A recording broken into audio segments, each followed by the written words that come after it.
Salutations readers, welcome back to my channel. My name is Nkechi, and for today this is going to be my December wrap-up.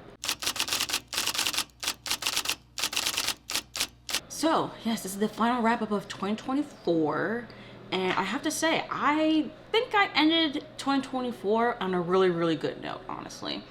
Like, I actually managed to read a pretty good, decent amount of books. I didn't find anything that I actually hated, or anything that I think that's actually just bad or anything. So that's a plus, and I even had a 5-star read this month, so that's even better. And as far as December in and of itself, December was fine. It was alright, but as far as reading wise, it was definitely an improvement. So yeah, let's actually start getting into the December stats. So first up, I read 10 books in December. I did have 2 DNFs, but I'm not going to go into those DNFs in this video because I already went through those DNFs in my quarter 4 DNF wrap-up, which if you have not checked it out, I will link it down in the video description down below if you have not checked it out already. Number of pages, 1,408 pages. Number of hours listened, 64.8. And then my average rating was a 4.03. So really good. Not great, but really good though. And once again, we're not going to talk about the DNFs this month, so let's start getting into the books that I read. So first up, the first book I read in December was Private Rites by Julia Armfield. This was a book that I got from Macmillan Audio as an advanced listening copy, so thanks to Macmillan Audio for that. And I did really enjoy this one. This is a queer speculative retelling or reimagining, maybe? I don't know if it's a retelling, but maybe a reimagining of King Lear, where we're following 3 sisters who are living in this drowning world. And there's something sinister and weird going on in the background, but it's mostly just this family drama dealing with the fact of their father's death. Yes, and then their own personal issues with like relationships and stuff, and then also the relationships between all 3 of them as sisters, and dealing with the house that their father left for one of them, and also dealing with a whale as well. That's a whole thing as well. I do want to say I did really enjoy the audiobook production. I mean, I always trust Macmillan Audio to do well with the productions. They always have really good narrators, so the narrator also did a good job. I didn't particularly love this as much as I was hoping I would. I felt like I had an enjoyable time with it than like Our Wives Under the Sea, but I don't think it was as good as Our Wives Under the Sea, so I did rate it just a little bit under Our Wives Under the Sea. So I did give this 3.75 stars. I do really enjoy it, and I do recommend if you want to check it out. Although I'm not really fully familiar with King Lear, so I'm not really sure on how this works as a reimagining / retelling. Although I do think it's more of a reimagining though. But honestly, what do I really know? But for sure though, if you are familiar with King Lear and you've read this one, maybe please give me some thoughts on that in the comments down below, if you've read this book or not. It did recently come out in the United States in December, but it's been out in like the UK for like months now. Next up, after I read Private Rites, I finally came back to and finished reading The Jasmine Throne by Tasha Siri. I was reading this book with Nat from Something Bookish This Way Comes. We were both buddy reading this. This is the first book in the Burning Kingdoms trilogy and one of the books in the Sapphic Trifecta with She Who Became the Sun by Shelley Parker Chan and The Unbroken by C.L. Clark.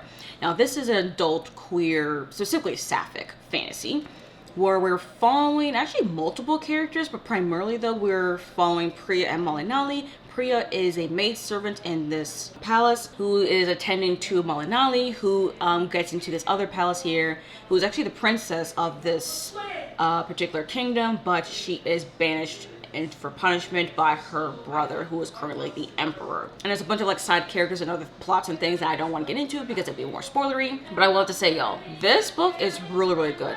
It did take me a while, a little bit, to read it because I did try to read this back in like, what was it? I think February or March of this year, and I put it down. But I finally came back into it because again, I wanted to read it for Nat's and I's buddy read, and we both really enjoyed this one. We do think that this is a really good start to a trilogy, and they're very interesting characters because this doesn't have the the plot is, there is definitely a plot for sure. There's a lot of political machinations going on, but it is a plot that I found that is really heavy on political intrigue that is also affected by the characters. So it is a story that you have to care about the characters, because if you don't, you're not going to care much about the politics going on in the plot that's going on here, because it's very much regarding religion and power here. And like, of course, magic. So if you're interested in all that, definitely check out The Jasmine Throne. I did like Tasha Siri's writing in here, and I give this book 4 stars because I did find the pacing a little bit sometimes slow, and sometimes we go over things a little bit too quickly, especially just in action scenes.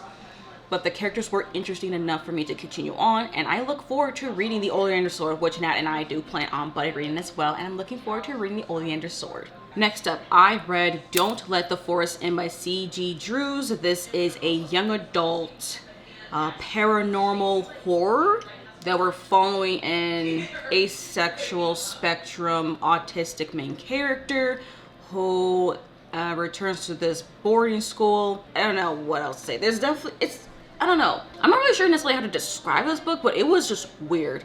This was definitely one of those like weird YA paranormal horror books that I just ended up really loving and enjoying. Like, I've seen the cover around and I was like, you know what, let me just check it out via audio, and I really did like the audiobook.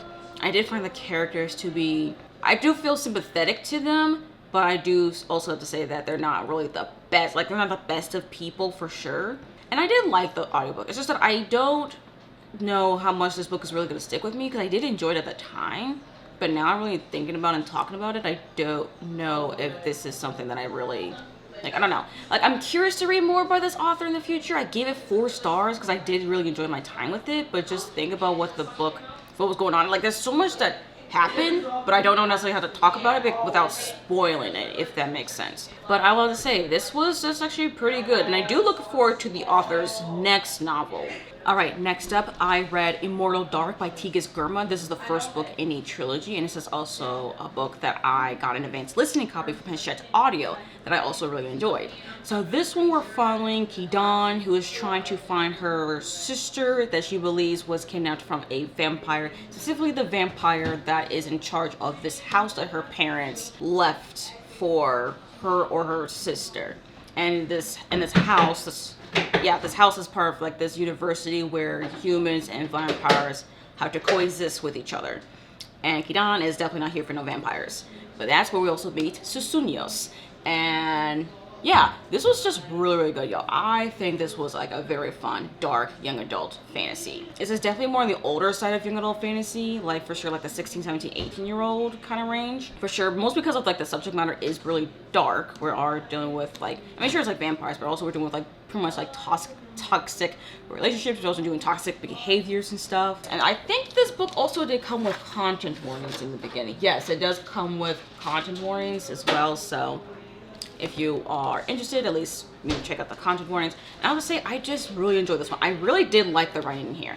I just found that the pacing was quite wonky, which it is a debut novel, so there's gonna be some things that I'm like, well, something's gonna have to give and take eventually. But yeah, I do find the pacing to be quite uneven. There's parts where when it was just, I feel like it just skips over some things. I mean, there's not quite some strong connected tissue in between chapters or even scenes. But I did find the characters though to be interesting, and I also really love the way that Tigis Gurma went about vampires and dark academia that I've not seen in any young adult or even adult fantasy before. Especially since this book in particular has been steeped in with like Ethiopian mythology and folklore. So yes, if you have not checked out this book already, I highly do recommend the audiobook though, especially if you're not totally sure how to pronounce names in places like the university USLA. I would not have figured out how to pronounce that university without the audiobook, okay? So highly recommend the audiobook. Okay, next up, I also read Paladin's Grace by T. Kingfisher. This is the first book in the Saint of Steel series, and I think is it the 4th book, part of the World of the White Rats connective series? Yeah. Because the Saint of Steel series is a part of the World of the White Rat, which includes the Clocktower duology and Sword Heart. So all of those books, and then Saint of Steel, that's all in the same world. And I have to say, I do enjoy this world, so hence why I picked up Paladin's Grace. And I did try to read it physically and couldn't get very far into it, but the audiobook, though, I do prefer. I did like the audiobook. So this one is like a fantasy romance, actually mystery, actually. There's a pretty prevalent mystery in here, where we're following Stefan, who's the Paladin, and Grace. Yes, and that's the main character. Yep, okay. We do with the fact with the very start of the story, we are dealing with the saint, the actual Saint of Steel, dying, and eventually a lot of the paladins for that faith also went berserk and all that. And then there's a mystery regarding some sort of, I think, a death. Yeah, there's a whole mystery. There's some conspiracy going on in there, and then Grace and Stefan, like, you know, fall in love because it's a romance. I will have to say, I did enjoy more of the fantasy mystery plot stuff for sure. Like, I really do enjoy the world of White Rat. I do find that world to be interesting, and I found the mystery part to be also interesting and engaging. My thing for me, the only hang up I had was really the romance, because I did found that, well, Stefan and Grace together are cute and all. I did found myself a little bit irritated with them sometimes, that they just, like, kind of refuse to acknowledge even for themselves that they really like one another and they want to deal with that. And then hearing other people around them telling them, like, hey, go for it, I'm just like, okay, I don't really care for that particularly, especially with the third act breakup. I'm just like, what are we doing here? I'm just thinking, we doing too much. So I didn't particularly love that, and I gave the book 3.5 stars because of that as well. But I did enjoy it enough to continue on with the series, so I will be reading Paladin's Strength whenever I get a chance to listen to the audiobook for that one. Next up, I finally finished reading Model Home by River Solomon. I got it as an advanced reader copy from the publisher, and this one is a queer literary horror thriller where we're following Esri and their 2 sisters after they found out the death of their parents in their outside of Dallas, Texas home, and pretty much all the weird things that's haunting them in this house of theirs. And yeah, this was a lot. It took me a long time, honestly, to finish reading it, because I think I started reading like in October and then I didn't finish until like mid-December. And to be quite honest, it was just that it was the subject matter in itself I think was dark. Like, I really did like River Solomon's writing, but I also found it to be hard to really figure out, like, okay, what is going on with this house specifically, but we're also dealing with like the family drama between like Esri and their 2 sisters, because like the whole sibling relationship actually was actually a pretty big focus, and just a lot of really the family, like the parents, mostly the mom actually. It's more focused on the mom, because the dad was not there as much actually. Like, he was there, but he wasn't there for especially like the more horrifying bits, and I do find that to be an interesting way actually. Yeah, I find that interesting. But I will have to say though that Model Home is definitely a story that, like, you gotta look up content warnings. Like, I do not just recommend just picking it up just willy-nilly just because it's a haunted house story. Like, no, you gotta look up the content warnings, y'all, because it is dark. Like, we're talking about child abuse, pedophilia, sexual assault, grooming. Y'all, it's there. So please, fair warning if you read Model Home. But I did really, I have a hard time saying I enjoyed it, but I just think that it was a really good story once you finally got to the end of it, because throughout I really wasn't sure where we were going, so pacing was a little wonky for me, so that's why I gave it 4.5 stars. But I do think that this was still a pretty good story though, so I do recommend if you want to check it out. But again, content warnings please. This is dark, but it's dark in the sense that it's not super grotesque or heavy or anything, but it's definitely there. So yeah, I do recommend it, and I definitely like on how River Solomon also explore the sibling relationships, especially with the dynamics because of their birth order and how that deeply affected the way that they deal with each other. Then after that, I wanted to read something a little bit more lighthearted just to get my mind off of Model Home, and I went to read My Kind of Trouble by L.A. Schwartz. Now, this is an adult contemporary romance where we're following a plus-size con woman and a autistic librarian who's trying to go up against book banners. So we pretty much are following Harmony, who is trying to con the mayor of this small town, and in order to do that she needs this plot of land so she can create this festival so that she can find a way to swindle the mayor from his money. But in order to do that, she needs to be in contact of our artistic librarian here, who pretty much owns that land. Now, the thing about all this too is that this particular book is actually a retelling of The Music Man, which I was not aware of until I got to until I actually looked at the very end of the synopsis here. This is actually supposed to be a gender swap to The Music Man, and I'm not familiar with The Music Man at all. So if any of y'all are into musicals and you like The Music Man, check this book out, I guess. But for me, I didn't know about that, so I was just here reading it. And I was feeling a little bit uncomfortable at the beginning, because I was like, I don't know how I feel about following a con artist, you know what I mean? Especially in a romance. But the author did make it clear that Harmony only cons people who have deeply negatively affected community and other people, not because they're innocent people. She's really going against people with a lot of, specifically men with a lot of money who pretty much abuse other people and their own power. So Yes, I was like, okay, so she's a con woman for good, you know? And I was like, okay, I can get behind that. It's just that for me, I was just kind of like dreading the feeling of like, ugh, the liar reveal trope. Like, you know, we can lying, keep things a secret until the very end. I'm just like, oh gosh, how's this book gonna end? And I think it ended pretty fairly, to be honest. I was quite satisfied with how that particular plot ended. I do have to say, I really did enjoy actually the plot of this romance. So that actually made this story even more enjoyable for me. The thing was really the actual love story between these two. I think I was a lot more bored, but the love story itself was pretty much fine. I gave this book 4 stars. I liked the writing enough. The characters were, I grew to enjoy them a little bit more. Preston here, I easily enjoyed him for sure. Harmony took me a little while, but then I started to understand her, especially when she started to be a little bit more real. And a little bit more honest even towards Preston regarding her feelings and who she even is. So yes, definitely appreciate that. And then after that, I finally finished reading They Can't Kill Us Until They Kill Us by Hanifa Duraki. I've been reading this book since like what, I think September? Yeah, I think I was reading it physically, and then I was able to snag the audiobook, and that's how I managed to even finish this book, because child, it took me way too long to finish reading this book. But anyways, if you do not know what this is Hanifa Duraki's memoir in a form of essay collection. Well, is it a memoir?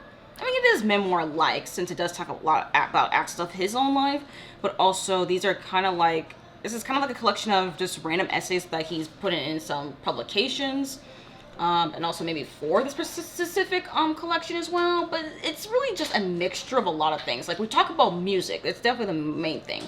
He talks about music a lot in here, but he also talks about, like, well, all stuff like life, like living in Ohio, when he lived in Connecticut, and when he was just going around, and just life, friends, things that happen in pop culture, things that happen politically. Like, he's just talks about whatever, and I really just love on how he talks about life, honestly. Like, he really is like a poet, and then he's able to take that kind of like writing into like his essay writing. Now, just because he's a poet though, I'm not talking about like the fancy lyricism of some poetry, okay? Like, he's very much down to earth, very realistic. He even calls himself as a cynic, but I just found him as more like a realist, because he just talks about just real things, whether in something that's good or something a little bit more hard to talk about.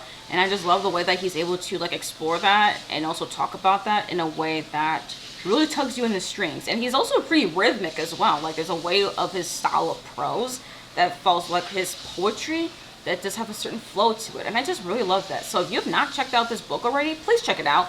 I'm not sure, I do recommend the audiobook. It's just, the audiobook is a little bit kind of funny, not gonna lie, because the book, this particular collection came out in 2017, but the audiobook came out in 2022.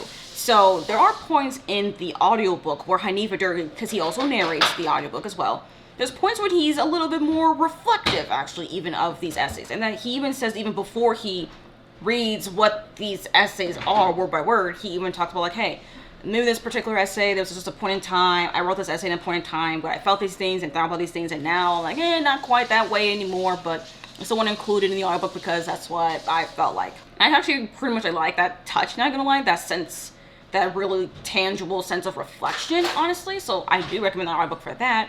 Although I do have to say the actual, I guess the way that they went about the audiobook, there was a time when the audiobook just repeated the same essay back to back, and I'm like, why is this saying twice? Like, okay, I don't know what happened. And there was an essay that skipped over that they did not include, which I found that to be a little bit weird. And it's even one essay in particular, actually, that he didn't even read at all, because it's in a way of like blackout poetry.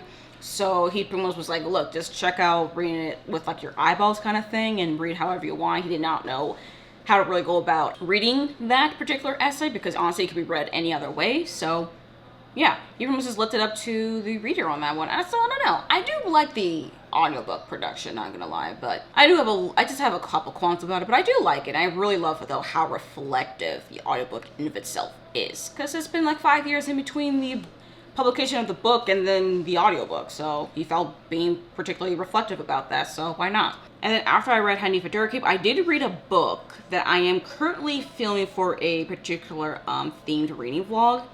I won't get into what that book is here, because I'm actually doing 2 dedicated reading vlogs at the same time, so I don't want to talk too much about it.